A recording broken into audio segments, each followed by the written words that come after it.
اس کو کیسے اپنے آپ کو پروپیگیٹ کیسے کریں, اپنے آپ کو لوگوں کے سامنے لانے کا ہنر کیسے اپنے اندر لے کر آئیں, یہ بھی اس کے ساتھ مینشن کر کے ذرا بتائیں. جی دیکھیں عبدالودود بھائی, کمیونیکیشن سکل اور ان چیزوں کو بہتر کرنا, اس پہ آپ کو پراپر جیسے اپنی سکل پہ کام کرنا ہے نا, اس پہ آپ کو کام کرنا پڑتا ہے. ٹھیک ہے.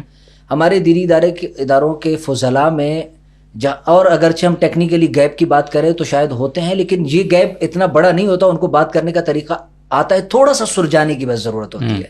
باقی یہ اسکل ان کی کافی بہتر ہوتی ہے, لیکن اس پہ تھوڑی محنت کی ضرورت ہوتی ہے کہ مجھے کتنی بات کرنی ہے. یعنی عموماً یہ ہوتا ہے کہ آپ میرے پاس کام کروانے آئے ہیں, میں آپ کا کام سمجھ نہیں رہا کہ عبدالودود بھائی کو چاہیے کیا ہے, میں وہ بتا رہا ہوں کہ جو میں کر سکتا ہوں.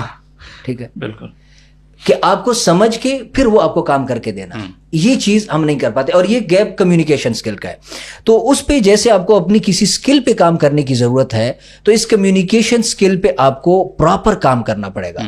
اور جس طرح سے ہمارے اساتذہ کہتے ہیں کہ تکرار کروائیں, ٹھیک ہے, تکرار سے آپ اور بہتر ہوتے ہیں. تو اسی طرح آپ جس طرح سے میں آج اگر بالفرض مختلف اداروں میں جا کے ورکشاپ کروا رہا ہوں اور بلا جھجک ایک چیز کو بول لیتا ہوں, ٹھیک ہے, تو یہ پہلا دن سے تو نہیں ہوا. بالکل. جب میں نے شروعات کی تھی تو مجھے یاد ہے کہ جب میں نے ایک دفعہ انٹرنیٹ کورس کروایا تھا, ابھی میرے ذہن میں آیا, اس کو وہ آج مجھے لگتا ہے یار وہ تو میں یعنی 1 گھنٹے میں بیٹھ کے وہ سارا کچھ سنا دوں, ٹھیک ہے, بغیر مطالعے کے. اس وقت مجھے اس کی ریسرچ کے لیے وہ 24 گھنٹے لیپ ٹاپ کے ساتھ چپک کے بیٹھا ہوں کہ یہ لفظ انگلش کا مجھے بولنا کیسے, یہ کیا لکھا ہوا ہے.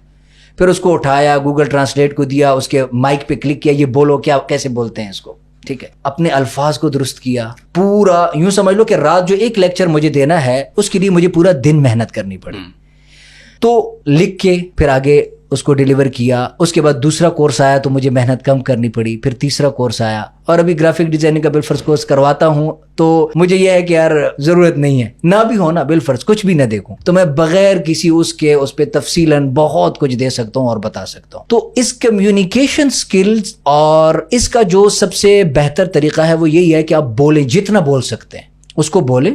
بولنے کے ساتھ جہاں آپ بول سکتے ہیں, آپ کسی چھوٹے ادارے میں بول سکتے ہیں, آپ آن لائن بول سکتے ہیں, تو وہاں تک آپ بولیں, اس سے آپ کی سکل بہتر ہوگی. جہاں تک اپنے آپ کو پیش کرنے کی بات ہے تو یہ بھی اسی چیز کا جو ہے ایک حصہ ہے کہ آپ اپنے فیلڈ کے لوگوں کو, یا آئی ٹی میں بالفرض آپ آئی ٹی میں کام کر رہے ہیں تو آپ اور لوگوں کو دیکھیں اور ان سے سیکھنے کی نیت سے. ایک اور یہاں پہ مجھے ایک اور پوائنٹ ذہن میں آیا جو میں عرض کرتا چلا جاؤں گا کہ ایک چیز کی کوشش ہمیشہ ہونی چاہیے کہ اپنی سکل کو بہتر کیے بغیر صرف پیسے کے پیچھے چل پڑنا, یہ بہت نقصان دہ عمل ہے.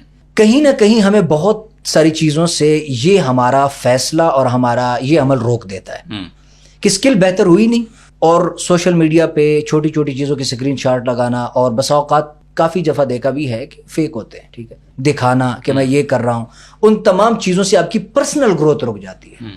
اور ایک اور چیز کہ جو نہیں آتا یہ نہیں کہنا کہ یار نہیں آتا, جو چیز نہیں آ رہا اس میں بھی کہنا کہ مجھے آتا ہے, اور بسا اوقات غلط ایجوکیٹ کرنا, ٹھیک ہے. بالفرض آپ مجھ سے کوئی چیز پوچھیں گے کہ اجاز بھائی ویب ڈیولپمنٹ کے اندر یہ چیز کیسی ہوتی ہے, تو میں کہہ دوں گا یار مجھے ویب ڈیولپمنٹ کی ہوا نہ ہو تو ہے, بہت کچھ یعنی ویب سائٹس بھی بنائی ہیں, لیکن میں اس چیز کے بارے میں نہیں بتا پاؤں گا کیونکہ مستقل بنیادوں پہ میری یہ فیلڈ نہیں ہے. ٹھیک ہے. تو ان تمام چیزوں کا تعلق, جو 2 باتیں آپ نے پوچھی تھی, کمیونیکیشن سکلز کیسے بہتر ہو اور اپنا آپ پیش ہم کیسے کریں, تو ان دونوں کا تعلق اسی سے ہے کہ جو لوگ آلریڈی فیلڈ میں کام کر رہے ہیں, اب جس فیلڈ میں بھی کام کر رہے ہیں, پہلے ان کو دیکھیں جو پروفیشنلز ہیں وہ کیسے اپنے آپ کو پیش کرتے ہیں, تو ان سے سیکھنے کی کوشش کریں. جہاں کمیونیکیشن کی بات ہے تو وہ آپ بولیں گے تو آپ کے الفاظ کا چناؤ بہتر ہوگا. آج میں اس پوڈ کاسٹ میں بول رہا ہوں تو کمنٹس آئیں گے, اجاز بھائی نے یہاں غلط بول دیا, یہاں غلط بول دیا, تو اصلاح آپ کی ہوتی رہتی ہے, ٹھیک ہے, اور اسی اصلاح سے آپ سیکھتے ہیں. ایسے گھبرانے کی ضرورت نہیں ہے, ہم فرشتے نہیں ہیں.